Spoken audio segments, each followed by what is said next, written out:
Eram 03h10 da madrugada de uma quinta-feira fria. A gasolineira A Sentinela, isolada no quilômetro 83 da rodovia entre Guadalajara e Colima, era um ponto de luz solitário no meio da escuridão densa. Caleb Miranda Silva, um homem de 52 anos com uma cicatriz profunda na face esquerda, limpava uma das bombas com movimentos mecânicos. Para quem passava, ele era apenas um frentista invisível, quebrado pela vida. Ninguém imaginava que, sob aquele uniforme vermelho gasto, escondia-se um sargento de primeira classe, reformado das Forças Especiais, um veterano com 18 anos de experiência em emboscadas e demolições. Caleb trabalhava no turno da noite para não ter de pensar, para não ter de lembrar. O silêncio da estrada foi quebrado pelo rugido coordenado de 5 caminhonetes Silverado pretas. Elas entraram em formação militar, cercando as bombas. Caleb sentiu o seu instinto de soldado, adormecido há 6 anos, dar um estalo na base do crânio. 14 homens desceram, armados com fuzis AR-15 e protegidos por coletes táticos com a sigla do cartel, os Escorpiões. O líder, um homem de 35 anos conhecido como o Corvo, bateu com a coronha do fuzil no vidro do balcão. "Enche os tanques, velhote! Premium! E abre aquela loja! Queremos cerveja! E queremos agora!" gritou o Corvo com a arrogância de quem domina o estado. Caleb olhou fixamente para as siglas nos coletes. As mesmas siglas que apareceram no vídeo de 47 segundos que mudou a sua vida em 2016, mostrando a execução bárbara do seu filho, Daniel, também soldado. Enquanto inseria a mangueira na primeira caminhonete, Caleb não sentia medo. Sentia uma clareza gelada. O seu cérebro começou a calcular distância dos alvos, ângulos de tiro, tempo de reação. Sob o balcão, ele tinha uma espingarda Mossberg calibre 12 e 3 granadas M67 escondidas. O Corvo e os seus 12 sicários achavam que estavam perante um velho inofensivo. Eles não sabiam que tinham acabado de entrar na zona de morte de um dos homens mais letais que o exército já treinou. Enquanto a gasolina fluía para os tanques, Caleb observava a indisciplina dos sicários.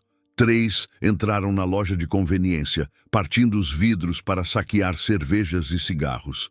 Outros urinavam contra as paredes, rindo e ostentando as suas armas. Estavam relaxados, intoxicados pela impunidade e pela adrenalina de um operativo recente. Caleb, mantendo a sua máscara de submissão, contou 14 alvos. O Corvo estava ao telefone, a gabar-se de um carregamento de fuzis e metanfetaminas que levavam nas caminhonetes, mencionando ainda 3 reféns que seriam executados na manhã seguinte num rancho em Colima. Aquela informação selou o destino do comboio. Já não era apenas sobre Daniel. Era sobre salvar 3 vidas inocentes e retirar um arsenal das ruas. Caleb terminou de abastecer a 4ª caminhonete. "O total são 7.600 pesos", disse ele com voz rouca. O Corvo atirou as notas ao chão e cuspiu. "Guarda o troco, avô. Considera isso uma gorjeta por não te matarmos hoje." Caleb baixou-se lentamente para apanhar o dinheiro. Naquele momento, ele deixou de ser o frentista Caleb Miranda. Ele voltou a ser o sargento Silva. Ele sabia que o tempo de enchimento do último tanque era de exatamente 60 segundos. Era o tempo que ele precisava para se posicionar. Ele caminhou em direção ao balcão, fingindo que ia registrar a venda. O Corvo gritou para os seus homens subirem para os veículos. Os motores rugiram. Caleb baixou-se atrás do balcão e a sua mão direita fechou-se sobre o metal frio da Mossberg. Ele verificou o primeiro cartucho. 8 na arma, 1 na câmara. 9 disparos.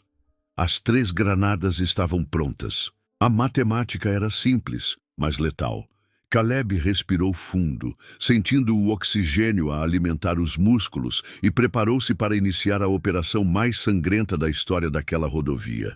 O primeiro disparo de Caleb explodiu o peito do sicário que mais gozava com ele a apenas 8 metros.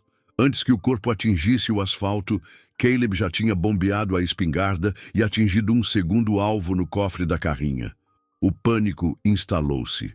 Os sicários, desorientados, começaram a disparar para todo o lado, menos para Caleb, que usava a estrutura de betão do balcão como cobertura. Caleb puxou o pino da primeira granada M67, contou 2 segundos e lançou-a em arco para o grupo que estava junto à loja de conveniência. A explosão transformou a noite em dia, obliterando 4 sicários instantaneamente. Com a visibilidade reduzida pelo fumo e pelo fogo, Caleb moveu-se com a agilidade de um predador. A segunda granada foi lançada por baixo da terceira caminhonete, detonando o tanque de combustível e criando uma bola de fogo que iluminou toda a estrada. Sicários gritavam enquanto as chamas os consumiam. O corvo, ferido e em choque, tentou arrancar com a sua Silverado, mas Caleb emergiu das sombras. Com 2 disparos precisos da Mossberg, Caleb rebentou os pneus dianteiros, fazendo o veículo capotar na vala lateral. Em menos de 3 minutos, o silêncio regressou à gasolineira, interrompido apenas pelo estalar das chamas e pelos gemidos dos moribundos. 13 dos 14 sicários estavam neutralizados. Caleb caminhou até a caminhonete capotada de O Corvo. O líder do cartel estava preso pelo cinto, sangrando. Caleb apontou a espingarda à sua cabeça. O meu filho chamava-se Daniel Miranda. Tu mataste-o em 2016, disse Caleb, com a voz vazia de qualquer emoção. Hoje, a dívida está paga. O disparo final encerrou a história de O Corvo. Caleb guardou a arma, tirou o telefone satelital do bolso e ativou-o pela primeira vez em 6 anos. General Castro, aqui é o Sargento Silva. Tenho 13 baixas confirmadas e as coordenadas de um rancho com reféns. Preciso de extração. O rescaldo daquela noite foi histórico. A unidade de operações especiais, enviada pelo General Castro, resgatou os 3 reféns e apreendeu um arsenal que poderia armar um exército pequeno. Caleb foi levado para uma base militar secreta. A Justiça Civil via o caso como legítima defesa, mas o comando militar via Caleb como um recurso valioso. Ele recebeu uma proposta: tornar-se o instrutor principal da nova geração de caçadores de cartéis. Caleb aceitou. O frentista fantasma tinha morrido naquela rodovia. O mestre de combate tinha renascido. Meses depois, Caleb vivia numa base militar, treinando jovens recrutas. Ele ensinava-lhes que a tecnologia não substitui o instinto e que um homem com propósito é mais perigoso que um cartel inteiro. Ele voltou a falar com a sua ex-mulher, iniciando um processo doloroso, mas necessário, de cura. O vazio no seu peito não tinha desaparecido, mas agora tinha um peso diferente. Caleb já não esperava pela morte. Ele trabalhava para garantir que outros pais não tivessem de receber a bandeira dobrada que ele guardava no armário. A gasolineira, a sentinela foi reconstruída, e no local onde Daniel foi vingado foi colocada uma placa discreta em honra aos soldados que lutam nas sombras.